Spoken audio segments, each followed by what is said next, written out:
بسم الله الرحمن الرحيم. الحمد لله الذي أنزل على عبده الكتاب ولم يجعل له عوجا قيما لينذر بأسا شديدا من لدنه ويبشر المؤمنين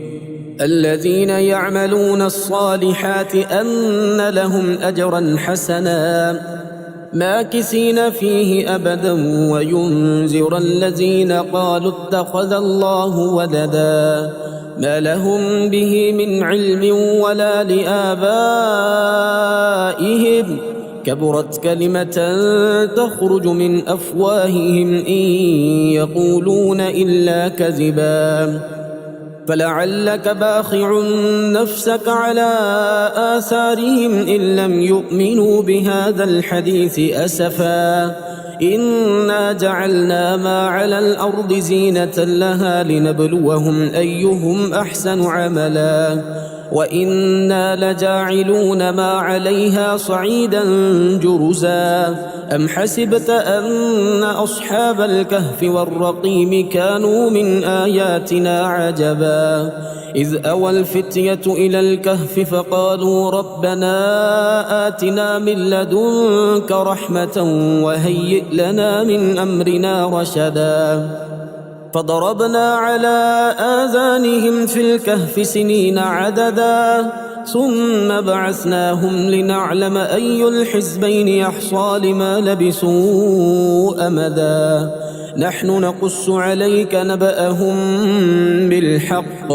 إنهم فتية آمنوا بربهم وزدناهم هدى وربطنا على قلوبهم إذ قاموا فقالوا ربنا رب السماوات والأرض لن ندعو من دونه إلها لقد قلنا إذا شططا هؤلاء قوم اتخذوا من دونه آلهة لولا يأتون عليهم بسلطان بين فمن أظلم ممن افترى على الله كذبا وإذ اعتزلتموهم وما يعبدون إلا الله فأووا إلى الكهف ينشر لكم ربكم من رحمته ويهيئ لكم من أمركم مرفقا وترى الشمس إذا طلعت تزاور عن كهفهم ذات اليمين وإذا غربت تقرضهم ذات الشمال وهم في فجوة منه ذلك من آيات الله من يهد الله فهو المهتد ومن يضلل فلن تجد له وليا مرشدا وتحسبهم أيقاظا وهم رقود ونقلبهم ذات اليمين وذات الشمال وكلبهم باسط ذراعيه بالوصيد لو اطلعت عليهم لوليت منهم فرارا ولملئت منهم رعبا وكذلك بعثناهم ليتساءلوا بينهم قال قائل منهم كم لبثتم قالوا لبثنا يوما أو بعض يوم قالوا ربكم أعلم بما لبثتم فابعثوا أحدكم بورقكم هذه إلى المدينة فلينظر أيها أزكى طعاما فليأتكم برزق منه وليتلطف ولا يشعرن بكم أحدا إنهم إن يظهروا عليكم يرجموكم أو يعيدوكم في ملتهم ولن تفلحوا إذا أبدا وكذلك أعثرنا عليهم ليعلموا أن وعد الله حق وأن الساعة لا ريب فيها إذ يتنازعون بينهم أمرهم فقالوا ابنوا عليهم بنيانا ربهم أعلم بهم قال الذين غلبوا على أمرهم لنتخذن عليهم مسجدا سيقولون ثلاثة رابعهم كلبهم ويقولون خمسة سادسهم كلبهم رجما بالغيب ويقولون سبعة وثامنهم كلبهم قل ربي أعلم بعدتهم ما يعلمهم إلا قليل فلا تمار فيهم إلا مراء ظاهرا ولا تستفت فيهم منهم أحدا ولا تقولن لشيء إني فاعل ذلك غدا إلا أن يشاء الله واذكر ربك إذا نسيت وقل عسى أن يهديني ربي لأقرب من هذا رشدا ولبثوا في كهفهم 300 سنين وازدادوا 9 قل الله أعلم بما لبثوا له غيب السماوات والأرض أبصر به وأسمع ما لهم من دونه من ولي ولا يشرك في حكمه أحدا واتل ما أوحي إليك من كتاب ربك لا مبدل لكلماته ولن تجد من دونه ملتحدا واصبر نفسك مع الذين يدعون ربهم بالغداة والعشي يريدون وجهه ولا تعد عيناك عنهم تريد زينة الحياة الدنيا ولا تطع من أغفلنا قلبه عن ذكرنا واتبع هواه وكان أمره فرطا وقل الحق من ربكم فمن شاء فليؤمن ومن شاء فليكفر إنا أعتدنا للظالمين نارا أحاط بهم سرادقها وإن يستغيثوا يغاثوا بماء كالمهل يشوي الوجوه بئس الشراب وساءت مرتفقا إن الذين آمنوا وعملوا الصالحات إنا لا نضيع أجر من أحسن عملا أولئك لهم جنات عدن تجري من تحتهم الأنهار يحلون فيها من أسابر من ذهب ويلبسون ثيابا خضرا من سندس واستبرق متكئين فيها على الأرائك نعم الثواب وحسنت مرتفقا واضرب لهم مثل الرجلين جعلنا لأحدهما جنتين من أعناب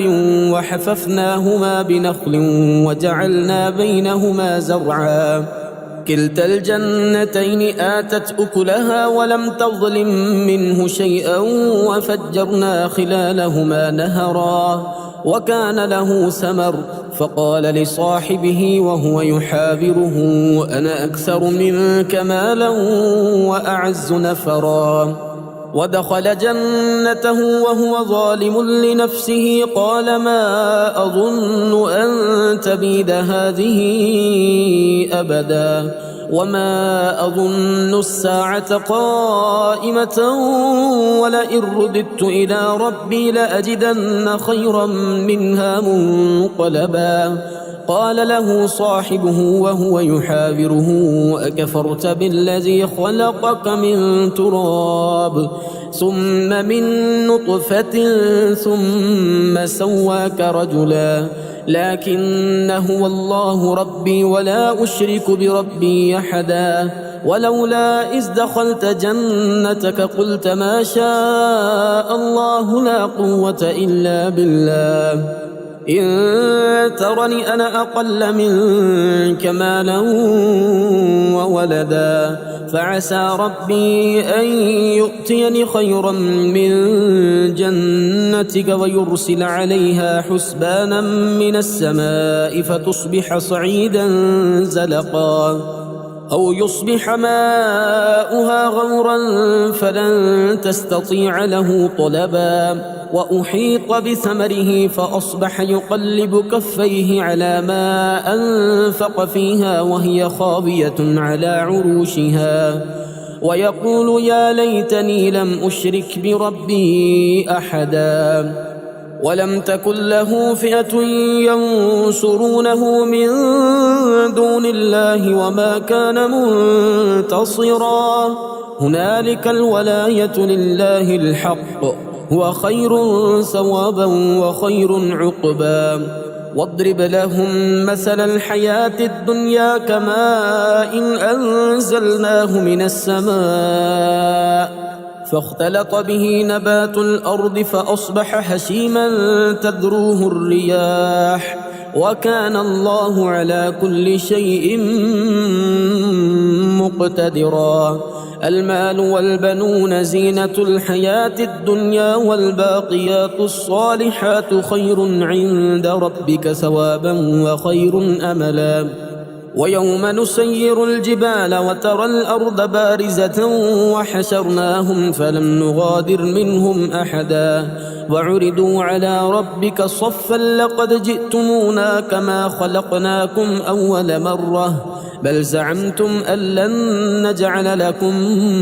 موعدا ووضع الكتاب فترى المجرمين مشفقين مما فيه ويقولون يا ويلتنا ما لهذا الكتاب لا يغادر صغيرة ولا كبيرة إلا أحصاها ووجدوا ما عملوا حاضرا ولا يظلم ربك أحدا وإذ قلنا للملائكة اسجدوا لآدم فسجدوا إلا إبليس كان من الجن ففسق عن أمر ربه أفتتخذونه وذريته أولياء من دوني وهم لكم عدو بئس للظالمين بدلا ما أشهدتهم خلق السماوات والأرض ولا خلق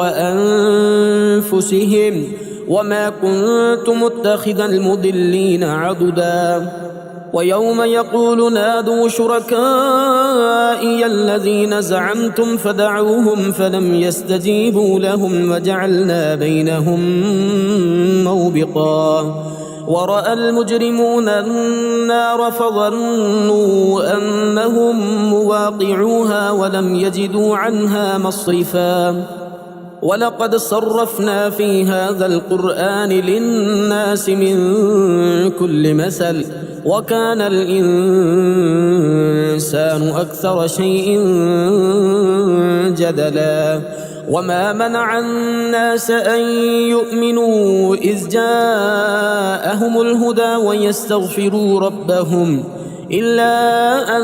تأتيهم سنة الأولين أو يأتيهم العذاب قبلا وما نرسل المرسلين إلا مبشرين ومنذرين ويجادل الذين كفروا بالباطل ليدحضوا به الحق واتخذوا آياتي وما أنذروا هزوا ومن أظلم ممن ذكر بآيات ربه فأعرض عنها ونسي ما قدمت يداه إنا جعلنا على قلوبهم أكنة أن يفقهوه وفي آذانهم وقرا وإن تدعهم إلى الهدى فلن يهتدوا إذا أبدا وربك الغفور ذو الرحمة لو يؤاخذهم بما كسبوا لعجل لهم العذاب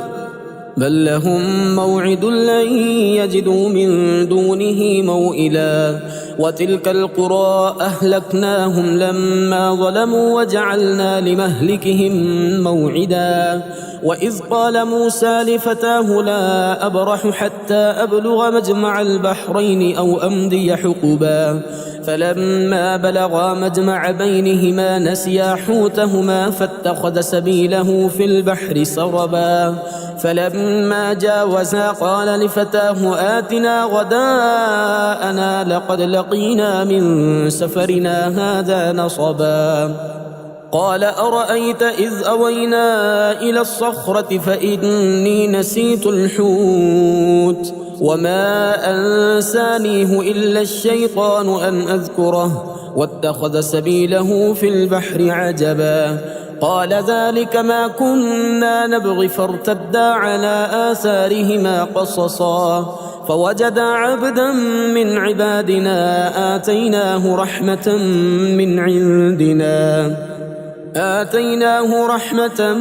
من عندنا وعلمناه من لدنا علما قال له موسى هل أتبعك على أن تعلمني مما علمت رشدا قال إنك لن تستطيع معي صبرا وكيف تصبر على ما لم تحط به خبرا قال ستجدني إن شاء الله صابرا ولا أعصي لك أمرا قال فإن اتبعتني فلا تسألني عن شيء حتى أحدث لك منه ذكرا فانطلقا حتى إذا ركبا في السفينة خرقها قال أخرقتها لتغرق أهلها لقد جئت شيئا إمرا قال ألم أقل إنك لن تستطيع معي صبرا قال لا تؤاخذني بما نسيت ولا ترهقني من أمري عسرا فانطلقا حتى إذا لقيا غلاما فقتله قال أقتلت نفسا زكية بغير نفس لقد جئت شيئا نكرا قال ألم أقل لك إنك لن تستطيع معي صبرا قال إن سألتك عن شيء بعدها فلا تصاحبني قد بلغت من لدني عذرا فانطلقا حتى إذا أتيا أهل قرية استطعما أهلها فأبوا أن يضيفوهما فوجدا فيها جدارا يريد أن ينقض فأقامه قال لو شئت لاتخذت عليه أجرا قال هذا فراق بيني وبينك سأنبئك بتأويل ما لم تستطع عليه صبرا أما السفينة فكانت لمساكين يعملون في البحر فأردت أن أعيبها وكان وراءهم ملك يأخذ كل سفينة غصبا وأما الغلام فكان أبواه مؤمنين فخشينا أن يرهقهما طغيانا وكفرا فأردنا أن يبدلهما ربهما خيرا منه زكاة وأقرب رحما وأما الجدار فكان لغلامين يتيمين في المدينة وكان تحته كنز لهما وكان أبوهما صالحا فأراد ربك أن يبلغا أشدهما ويستخرجا كنزهما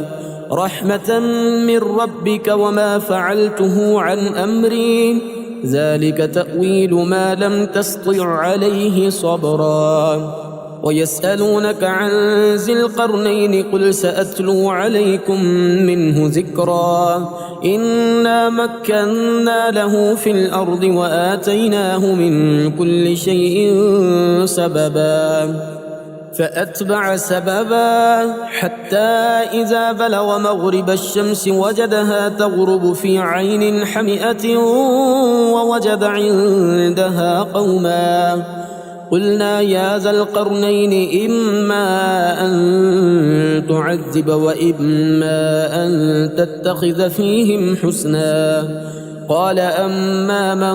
ظلم فسوف نعذبه ثم يرد إلى ربه فيعذبه عذابا نكرا وأما من آمن وعمل صالحا فله جزاء الحسنى وسنقول له من أمرنا يسرا ثم أتبع سببا حتى إذا بلغ مطلع الشمس وجدها تطلع على قوم لم نجعل لهم من دونها سترا كذلك وقد أحطنا بما لديه خبرا ثم أتبع سببا حتى إذا بلغ بين السدين وجد من دونهما قوما لا يكادون يفقهون قولا قالوا يا ذا القرنين إن يأجوج ومأجوج مفسدون في الأرض فهل نجعل لك خرجا على أن تجعل بيننا وبينهم سدا قال ما مكنني فيه ربي خير فأعينوني بقوة أجعل بينكم وبينهم ردما آتوني زبر الحديد حتى إذا ساوى بين الصدفين قال انفخوا حتى إذا جعله نارا قال آتوني أفرغ عليه قطرا فما استطاعوا أن يظهروه وما استطاعوا له نقبا قال هذا رحمة من ربي فإذا جاء وعد ربي جعله دكاء وكان وعد ربي حقا وتركنا بعدهم يومئذ يموج في بعض ونفخ في الصور فجمعناهم جمعا وعرضنا جهنم يومئذ للكافرين عرضا الذين كانت أعينهم في غطاء عن ذكري وكانوا لا يستطيعون سمعا أفحسب الذين كفروا أن يتخذوا عبادي من دوني أولياء إنا أعتدنا جهنم للكافرين نزلا قل هل ننبئكم بالأخسرين أعمالا الذين ضل سعيهم في الحياة الدنيا وهم يحسبون أنهم يحسنون صنعا أولئك الذين كفروا بآيات ربهم ولقائه فحبطت أعمالهم فلا نقيم لهم يوم القيامة وزنا ذلك جزاؤهم جهنم بما كفروا واتخذوا آياتي ورسلي هزوا إن الذين آمنوا وعملوا الصالحات كانت لهم جنات الفردوس نزلا خالدين فيها لا يبغون عنها حولا قل لو كان البحر مدادا لكلمات ربي لنفد البحر قبل أن تنفد كلمات ربي ولو جئنا بمثله مددا قل إنما أنا بشر مثلكم يوحى إلي أنما إلهكم إله واحد فمن كان يرجو لقاء ربه فليعمل عملا صالحا